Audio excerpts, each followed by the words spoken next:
Hands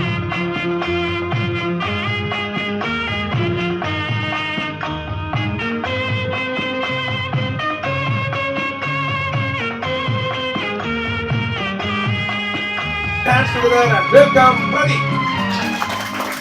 Hi. Hello. ஆர்டிஸ்ட்லேயே audience நர்வஸாக இருக்கிறத நான் இப்போ தான் பார்க்குறேன்.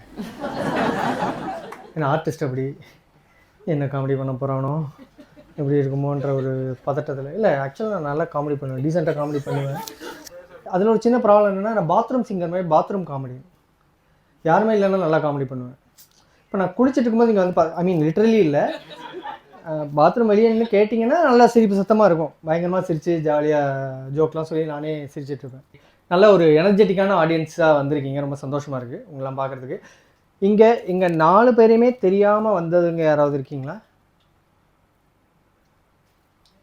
வா, ஓகே. மணிரத்னம் படத்தில் வர மாதிரி உங்கள்கிட்ட ஒரு கேள்வி. ஏன், எதுக்கு, எப்படி? ஏன்னா நாங்கள் 4 பேரே டவுட்டாக தான் இருந்தோம், வரலாமா, யாரும் வரப்போகிறா நம்ம காமெடியெல்லாம் பண்ணீங்க. ரொம்ப தேங்க்ஸுங்க. நீங்கள் வந்து ஷோ முடிஞ்சோடனே 4 பேருங்க இருந்தீங்கன்னா நாங்கள் 4 பேரும் சாஸ்டாகாமல் விழுந்து உங்களை மாதிரி ஆடியன்ஸ் தான் எங்களுக்கு தேவை. ரொம்ப சந்தோஷம். Okay, standup comedy show. அவர் ரூல்ஸ் எல்லாம் சொல்லிட்டார் இல்லையா? ஆக்சுவலாக இது ஸ்டாண்டப் காமெடியில் வந்து நாங்கள் சொல்கிறதெல்லாம் உண்மை கிடையாது, ஜஸ்ட்டு ஜோக்ஸ் தான். ஓகேவா? அப்படி தான் சொல்லுவோம். அதெல்லாம் உண்மையான ஜோக்ஸ் தான். ஆனால் சம்டைம் ஜோக்காக நாங்கள் உண்மையை சொல்லுவோம்.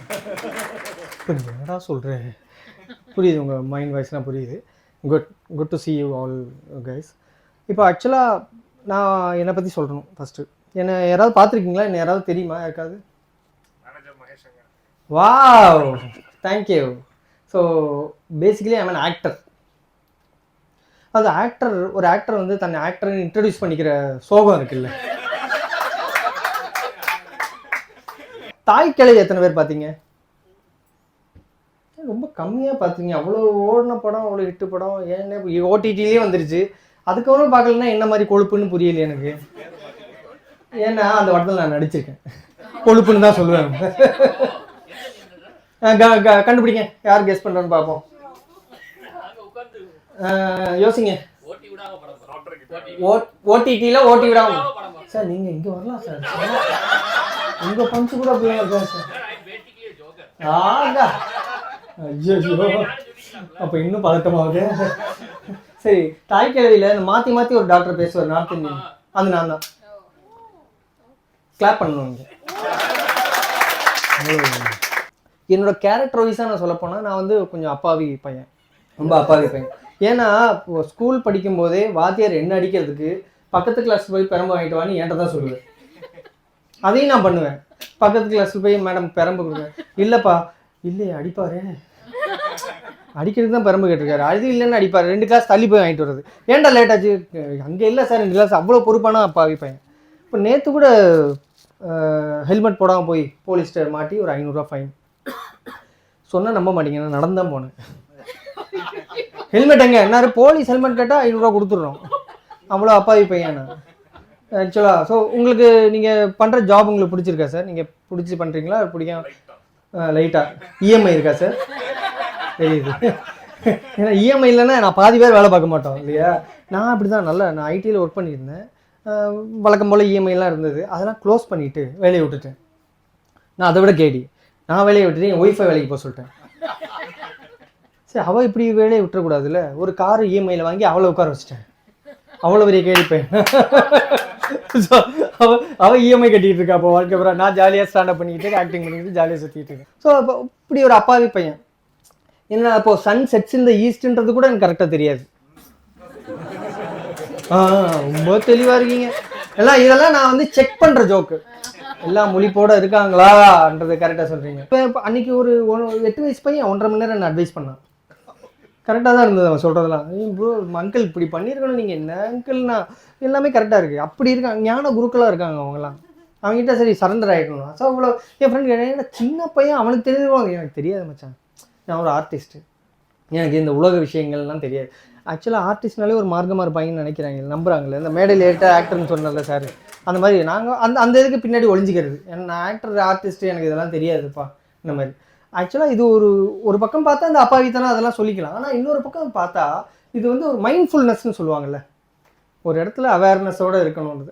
அதுக்கான ஆப்போசிட் மைண்ட்லெஸ்னஸ். இதெல்லாம் கொழுப்பு தான் அதெல்லாம். ஓகேவா? ஒரு அவேர்னஸோட இருக்கிறதுல ஒரு இடத்துக்கு. இப்போது மைண்ட்ஃபுல்னஸ்னால் என்ன சொல்லுவோம்னா, இப்போ ஒரு இடத்துல நம்ம இருக்கோம் ஃபிசிக்கலி, மென்டலி நம்ம வேற எங்கேயோ இருக்கோம்னு வச்சுங்க. இப்போ நீங்கள்லாம் இருக்கிற மாதிரி பரவாயில்ல. போன வாட்டி இப்படி சொன்ன மேடம் இந்த ஜோக்கை எல்லாம் அப்படியே பார்த்துட்டு, அப்போ நீங்கள் உண்மையிலே இங்கே இல்லையா? அப்படியே பார்த்துட்டு இருக்காங்க. யோ, நான் தான் போஸ்ட் லஞ்ச் ஹிஸ்ட்ரி கிளாஸ் எடுத்துக்கிட்டு இருக்கேன், ஸ்டாண்டப் பண்ணுறேன், என்ன இவ்வளோ அவமானப்படுத்துறீங்க. ஸோ நான் அந்த மைண்ட்லெஸ்னஸ் வந்து எனக்கு ரொம்ப ஜாஸ்தி சார்.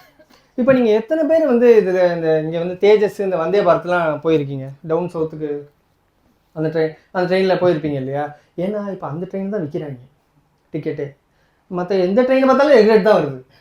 நீங்கள் எப்போ ஆக்சுவலாக டிக்கெட் இல்லைன்னு ரெக்ரெட் சொல்கிறது இல்லை. நீ இதில் டிக்கெட் கொடுக்க மாட்டோம், நீ அந்த டிக்கெட் வாங்கி, ஏன்னா அது 1500 இது 350 முடிஞ்சிடும் இல்லையா? அதனால் அப்படி தான் வைக்கிறாங்க அவங்க. அந்த 1500 சொல்லும்போதே என்ன ஒரு சின்ன செக் பாக்ஸ் வச்சுருக்கான், ஃபுட் யூ வாண்ட் ஃபுட்டுன்னு கேட்குறான். அந்த சின்ன செக் பாக்ஸை கிளிக் பண்ணிட்டா போய் ட்ரெயினில் ஏறி ஊருக்கு போய் சேர்ந்த வரைக்கும் சாப்பாடு கொடுத்துட்டே இருக்கான். நம்ம ஒரு காசு கொடுத்துட்டோமா விடுவோமா? சும்மாவே சாப்பிடுவோம். கொடுங்க, அதையும் கொடுங்க, போட்டு வைப்போம். அந்த மாதிரி அது வயிறா குப்பை தொட்டியான்னு தெரியாமல் சாப்பிட்டு இருக்கோம். ஸோ அந்த மைண்ட்லெஸ்னஸ் சொன்னேன் இல்லையா, எனக்கு அந்த மைண்ட்லெஸ்னஸ் இருக்குது. இப்படி தான் ஒரு தேஜஸ் போயிட்டுருக்கேன். ஒரு ஈவினிங் ஒரு 6 மணி போல் வந்து ஒருத்தர் வந்தார், ஏதாவது கொடுத்துட்டே இருப்பாங்கல்ல, வந்தார். நான் பாட்டு உட்காந்துருந்தேன். ஒரு பேப்பர் கப் மாதிரி ஒரு கப்பு, இவ்வளோ பெரிய கப்பு, அதில் வந்து 2 குச்சி ரொட்டி இருந்துச்சு, ஒரு பட்டர் பேக்கெட் சின்னதாக, அது க்யூட்டாக பேக்கேஜ் பண்ணியிருப்பாங்க இல்லையா, ஒரு சால்ட்டு ஒரு பெப்பர் அந்த இதில் போட்டு. அது எனக்கு புரியலை. சரி கொடுத்துட்டாங்க, சாப்பிடுவோம். குச்சி ரொட்டி எதுக்கு சாப்பிடணும்னு தெரில, சரி சாப்பிடுவோம். குச்சி ரொட்டி எப்படி சாப்பிட நரன்னு இருந்துச்சு. பட்டர் இருக்கே, பட்டரை தொட்டு சவன்னு இருந்துச்சு. பெப்பரும் சால்ட்டும் இருக்கே, அதை அதில் கலந்தேன். ஸோ 3ஐயும் கலந்து சூப்பராக சாப்பிட்டுட்டேன்னா, எல்லாம் சாப்பிட்டு முடிச்சு அந்த பேக்கெல்லாம் அதிலே போட்டு அந்த கப்பை வச்சு, கப் அதுக்கு தான் போலன்னு எல்லாத்தையும் வச்சுட்டு அப்படி இருக்கேன். லைட்டர் இதுக்கு சார் ஜெயிலுக்கு அனுப்பிடுங்க தேஜஸில். ஸோ வச்சுட்டு உட்காந்துருக்கேன். அவர் கொடுத்தவர் வந்தார், சரி வாங்க வருவாருன்னு திருப்பி கொடுத்தார். அவர் ஃப்ளாஸ்கோட கையில் எப்படி பார்த்தார், என்ன பார்த்தார், இந்த கப்பை பார்த்தார். அந்த ஃப்ளாஸ்கில் சூப் இருந்திருக்கு. ஒரு soup, oh bread crumbs, oh salt pepper, but oh அவர் I don't know bro, I am an artist, எனக்கு இதெல்லாம் தெரியாது. நீங்கள் சொல்லியிருக்கணும் முன்னாடி, கொடுத்தோடனே நான் சாப்பிட்டுட்டேன். ஐயோ ஆண்டவா, அது இப்படி தான் நான் ஆர்டிஸ்ட் நான் சொல்லிகிட்டு இருக்கேன், வேற எவனும் கண்டுக்கிற மாதிரி தெரில. ஆக்சுவலாக சினிமா இண்டஸ்ட்ரியில் உங்களுக்கு தெரியுமா தெரில, எத்தனை பேருக்கு தெரியும் தெரில. ஸோ இப்படி நான் தான் ஆர்டிஸ்ட் சொல்லி தெரியுறேன்னா என்ன பண்ணுறது? சினிமாவில், அதாவது சினிமாவில் ஒரு விஷயம் இருக்குது, எத்தனை பேருக்கு தெரியுது, ரிச் பாய்ஸ் ரிச் கேர்ள்ஸ்னு ஒரு கேட்டகரி இருக்குது. கொஞ்சம் பார்க்குறதுக்கு சுமாராக பாந்தமாக என்ன மாதிரி அழகா, என்ன இது காமெடின்னு சொன்னேனா, இது காமெடின்னு சொன்னேன்.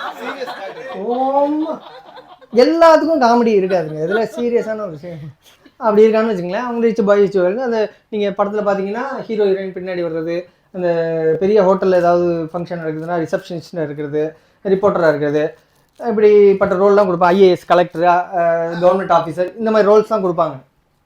ஓகேவா? நான் இப்படி தான் ஆடிஷன்லாம் போவேன். ஏதாவது போய் மதுரை ஸ்லாங்லாம் பயங்கரமாக பேசி ஆடிஷன்லாம் பண்ணுவேன். நல்லா பண்ணுறீங்க ப்ரோ, ஆனால் அது மதுரை சப்ஜெக்ட்டு உங்களை எப்படி, நான் பிறந்தவொடனே மதுரை தாங்க. மதுரை என்ன நார்த் இந்தியன் மாதிரி இருக்குது எங்கம்மா, மதுரைனாலே பருத்திவீரன் மாதிரியே எல்லாரும் ஆர்வமாக தெரிய முடியுமா? அதனால தான் அந்த இது தாய்க்கிழவி படம் அந்த க்ளீன் ஷேவ்லாம் பண்ணிட்டாங்கல்ல, நான் யாருன்னே தெரில. அதாவது அந்த படத்தில் ப்ராஸ்தட்டிக் மேக்கப் நடித்தது ராதிகா மேடம், நான் ஷேவ் மட்டும்தான் பண்ணேன். என்னத்தான் யாருக்குமே அடையாளம் தெரியுமா?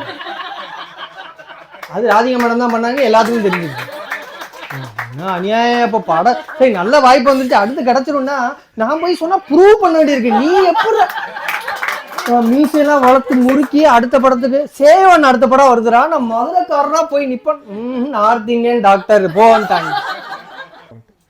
ஆக்சுவலாக எனக்கு இந்த மாதிரி சரவணா ஸ்டோர்ஸோ இந்த மாதிரி சூப்பர் மார்க்கெட் பெரிய கடைகளில் போய் பர்ச்சேஸ் பண்ணுறது பிடிக்கும்.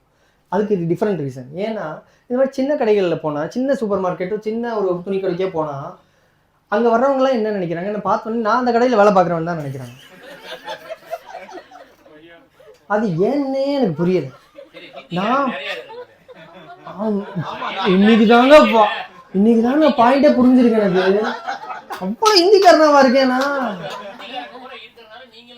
அவ்வளோ வடக்கமா இப்படி நான் தெரியுறேன் துப்பிட்டு இல்லை ப்ரோ ரொம்ப அநியாயம். நான் போய் நிற்பேன்னா நேராக சூப்பராக கேட்டது உடஞ்சி விழுந்த பிறப்பு எங்கப்பா வாங்கி சரி இந்த டிஷர்ட்டு இந்த ஷார்ட்ஸ்லாம் போய் பக்கி மாதிரி போகிறோம் போல், அதனால் இப்படி வர்றேன். இங்கே கொஞ்சம் டீக்காக என் ஒய்ஃப் கூப்பிடும்போது சரி வாங்க போகலான்னு சொல்லிட்டு நல்லா டீக்காக ட்ரெஸ் பண்ணிட்டு, ஏன்னா ஒய்ஃபை கூப்பிட்டு போனால் அந்த ஒரு யுகம் ஷாப்பிங் பண்ணுவாங்க, அண்டர்லைன் ஒரு யுகம்.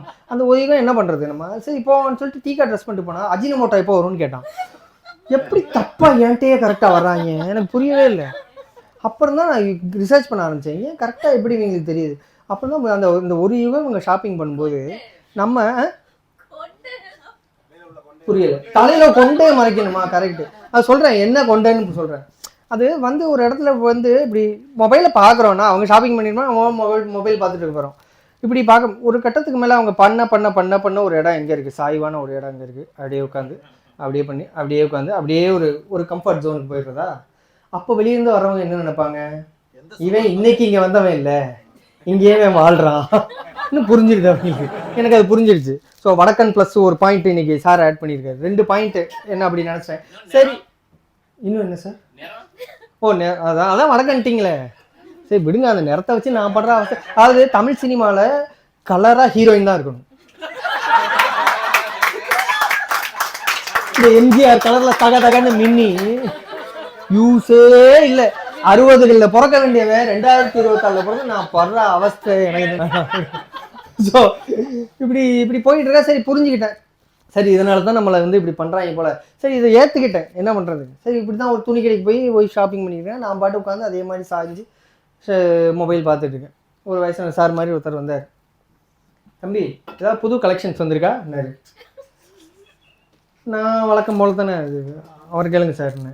அவர் இப்படி பார்த்தாரு, அவர் போனார், திருப்பி வந்தார், டிஸ்கவுண்ட்ஸ் ஏதாவது போதாப்பா. என்னடா இது ஒரு விடமாட்டார் போல் இருக்கேன். அவர் கேளுங்க சார். அப்புறம் நீ எதுக்கு இங்கே இருக்க. எனக்கு சிரிப்பு வருது, பேசாமல் அப்படியே பார்த்துட்டு இருந்தேன். அவரும் போயிட்டார். அப்புறம் திடீர்னு ஒரு ஷர்ட்டு, ஏதோ ஒரு ஷர்ட்டு கொண்டு வந்தார். தம்பி இது வந்து கத்திரிப்பு கலரில் இருக்கான்னு கேட்டார். நான் என்னால் முடியலை. நான் அப்படி பார்த்தேன், இருக்குது சார், ஆனால் அதை நீங்கள் போட்டால் லூஸ் மாதிரி இருப்பீங்க. கொண்டு போயிட்டாரு. நான்சென்ஸ் யூ டாக்கிங், எப்படி நீ இப்படிலாம் பேசுற. ஒரு நிமிஷம் இந்த வர்றேன்னு சொல்லிட்டு மேனேஜரை கூப்பிட்டு வந்துட்டார். அதான் ஓபி போல, அவனும் அந்த கடையில் வேலை பார்க்குறேன்னு நினச்சிட்டேன். ஏய் என்னடா பேசுகிறேன் சார. அவன் நீ யாரா. அவர் பார்த்தீங்களா சார் எப்படி பேசுகிறான் பார்த்தீங்களா, இவனெல்லாம் நீங்கள் வேலைக்கு வச்சிருக்கீங்க. அவர் ஏற்றி விடுறாரு. இவர் மேனேஜர் வந்து பொங்குறாரு, you are fired, just get out. என் மூஞ்சி நமக்கு வெளியே போடா. சார் சும்மா கத்தாதீங்க, செட்டில் பண்ணுங்க, கிளம்புறேன். நமக்கு படத்தில் தான் வாய்ப்பு கிடைக்க மாட்டேங்குது, எங்கேயாவது ஒரு கேரக்டர் ஃபிக்ஸ் பண்ணுவோம்ல, நல்லா இருக்காது. அவன் கடுப்பாகி பையில இருந்து அப்படியே எடுத்து இதான் போ வராது, இதுக்கு மேலே ஒரு பைசா இருக்குது போ. எடுத்துட்டு பார்த்தா ஒரு 3500 இருந்துச்சு. நான் நடிப்புக்கு நான் வந்து மெல்ல அவர் பக்கத்தில் வந்துட்டு, சார் அவர் அந்த சட்டை போட்டால் தான் லூஸ் மாதிரி இருப்பார், ஆனால் நீங்கள் வேற லெவல் சார் வந்துட்டேன். ஸோ வீட்டுக்கு வர்றேன், ஃப்ளாட்டில் இருக்கேன், என்ட்ரி கேட் வழியாக எக்ஸிட் கல்லியிலே போயிட்டேன் தெரியாமல். அங்கே செக்யூரிட்டி நிறுத்திட்டாரு.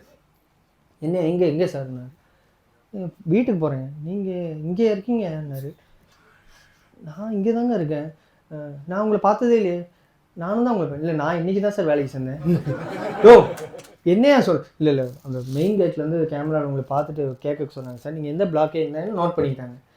அது ஏன்டா சொந்த வீட்லேயே நம்மளை உள்ளே விட மாட்டுறாங்களே, என்ன நியாயம் எதுன்னு புரியுது. சரி ஓகே செக்யூரிட்டி நல்லா இருக்குன்னு பாசிட்டிவாக எடுத்துப்போம் சொல்லிட்டு நான் போயிட்டேன்.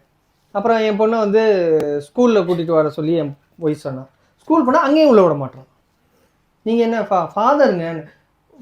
ஃபாதரா நீங்கள் ஸ்பெர்ம் கவுட்லாம் கரெக்டாக இருந்துங்க, ஃபாதர் தான். சரி போங்க, ஒரு மாதிரி டவுட்டாக விட்டுட்டு ஃபாலோ பண்ணுறாரு அப்படியே எனக்கு தெரியாமல். நான் என் பொண்ணுகிட்ட போய் பேசிகிட்டு இருக்கேன், என் பொண்ணு பக்கத்தில் வந்துட்டு, பாப்பா இவர் உங்கள் அப்பாவான்னாரு.